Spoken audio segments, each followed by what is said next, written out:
Alright guys, welcome back. It is the Magic Wishing Chair. We are on chapter 25, and I lied accidentally. It wasn't really a lie.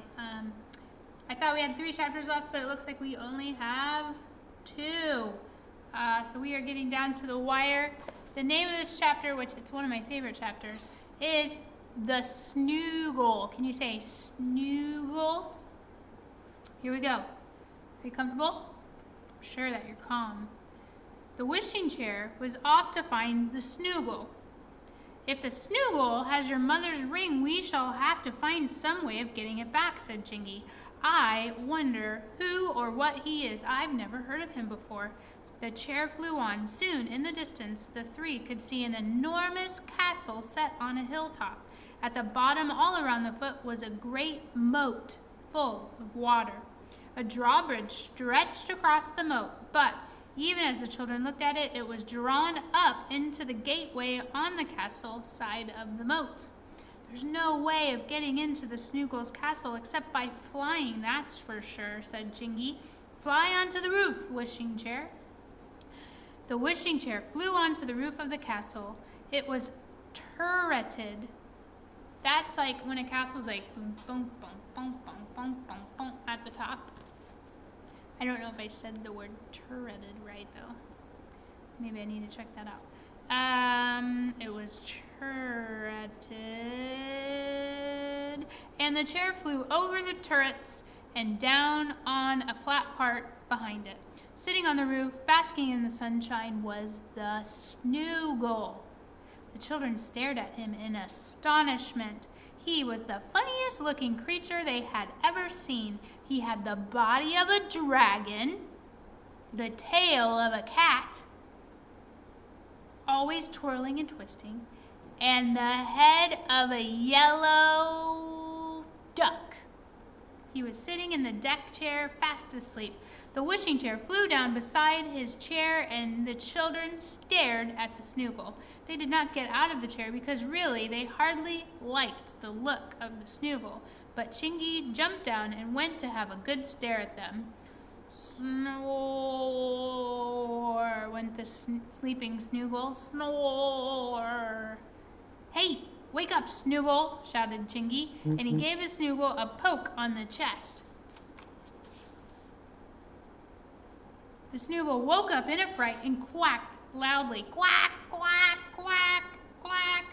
He leapt to his 2 pairs of dragon feet and glared at Chingy. I've come to fetch the ring that Big Ears, the goblin, gave you, said Chingy boldly. Will you get it, please? You'd better get it yourself, said the Snoogle sulkily. Well, where is it then? Asked Chingy. Go down the stairs there and walk down 200 steps, said Snoogle. You will come to a bolted door. Unbolt it and walk in. You will see my bedroom there. In a big box on the mantelpiece, you will find the ring. It was given to me by Big Ears, and I think you should give me something in return for it. You shall have nothing, cried Chingy. You knew quite well that Big Ears should not have taken a ring from our garden. I believe you were just keeping it for him till people had forgotten it and given up hunting for it. You are just as dishonest as Big Ears. The Snoogle waved his cat-like tail to and fro in anger. Ooh. It gave a few loud quacks, but Chingy only laughed. He didn't seem to be a bit afraid of the Snoogle. I'll go down and get the ring, he said to the others. You stay here. He ran down the steps, but no sooner had he disappeared down them than the Snoogle also went down, following softly behind Chingy. Oh, he's gone to catch Chingy, cried Molly. Shout, Peter, shout, and warn him. So Peter shouted with all his might, but Chingy was too far down the steps to hear. The Snoogle waited for him to unbolt the bedroom door, and then, I'm sure you have some predictions, when Chingy was safely inside looking for the box on the mantelpiece, he slammed the door and bolted it. Quack, he cried with a deep chuckle. Now you are caught, you cheeky pixie. Molly and Peter were running down the steps shouting to Chingy. They suddenly heard the sound of the bedroom door being slammed and the bolts being driven home. Stop! Molly, said Peter, clutching hold of her arm. Chinky is caught. It's no use for us running straight into the Snoogle as he comes back. Slip into this room here, and perhaps he will go past us back up to the roof again. They slipped into a nearby room. They hid behind the door, and as he passed, the Snoogle popped his head into the room and looked around, but he did not see the two children squeezed tightly behind the door. Quack, he said loudly, and went up the stairs. Molly and Peter slipped out of the room as soon as it was safe and ran to where Chinky was hammering on the inside of the bolted door in a furious rage.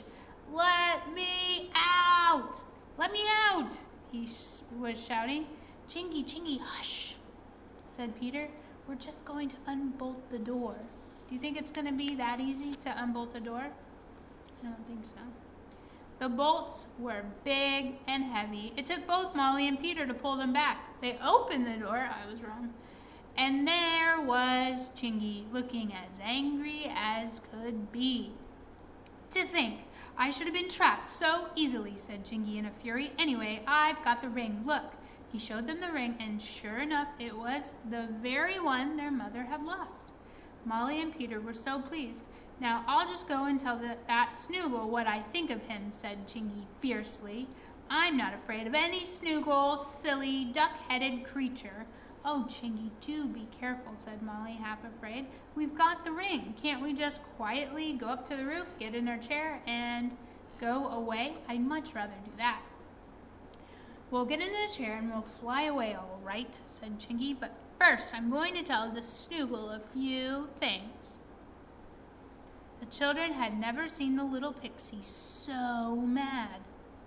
He marched up the steps and to the roof. Molly and Peter followed. The Snoogle was looking all around for the two children, quacking angrily. He was surprised to see them coming up the steps, and even more surprised to see Chinky, whom he thought was safely bolted in the room below. Now look here, Snoogle, said Chinky boldly, walking right up to the surprised creature. How dare you try to capture me like that? I am a pixie, yes, but I'm powerful. I can do spells that would frighten you. Shall I turn you into a black beetle or a tadpole or a wasp without a sting? To the children's surprise, the Snoogle looked very much frightened. He was a big creature compared to Chinky. It seemed strange that he'd be so scared of him. I've a good mind to fly off in our chair to Pixie King and complain about you, said Chinky. You will have your castle taken away from you for daring to interfere with a pixie. No one can get me out of my castle, said Snoogle in a quacking kind of voice. I have a big moat and a drawbridge that I can keep drawn up for months on end. Do your worst, little pixie. Very well, then, I will, said Chinky. But just to go on with, take that, you silly Snoogle. Chinky took hold of the Snoogle's waving tail and pulled it hard. Naughty Chinky. There was no need to do a thing like that. It made the Snoogle very mad indeed, but he did not dare touch Chinky or the children, for he really was afraid of Chinky's magic. But the Snoogle was not afraid of the wishing chair. He ran to it and he stood by it. You shall not fly off in this chair now, he quacked loudly. Aha! That'll punish you. Oh, yes, we will, shouted Chinky, and he ran to push the Snoogle away, but oh dear. Whatever do you suppose the Snoogle did? With 4 hard pecks, he pecked off the red wings of the poor wishing chair. They were on the ground, 4 bunches of red feathers. Oh, you wicked creature, shouted Molly in a rage. You've spoiled our lovely, lovely, lovely wishing chair. Oh, how could you do a thing like that? Oh, Chinky, why did you make the Snoogle so angry? Look what he's done. Molly burst into tears. She couldn't bear to see the wings of the wishing chair on the ground. Instead of flapping away merrily on its legs, Peter turned pale. He did not know how they were going to get home now. Chinky was full of horror. He had not thought that such a thing would happen, but it was done now. Well, I think you'll agree that you can't fly off away now, said the Snoogle with a grin. Take your chair and go down into the kitchen. You can live there now. No one ever comes here, and you can't get out, so we shall be nice company for one another. Chingy picked up the chair. The three of them walked down the steps very sorrowfully. We are in a big fix now, said Peter gloomily. I don't know what we're going to do now that our wishing chair cannot fly. And that is the end of that chapter. They are in a predicament. How do you think they are going to fix the wishing chair or get out of the castle, or what are they going to do? Who's going to save them? Are they going to save themselves? Make a prediction. I'm going to ask you tomorrow what your prediction is.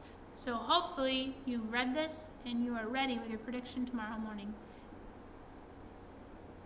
Be kind, and I will see you soon.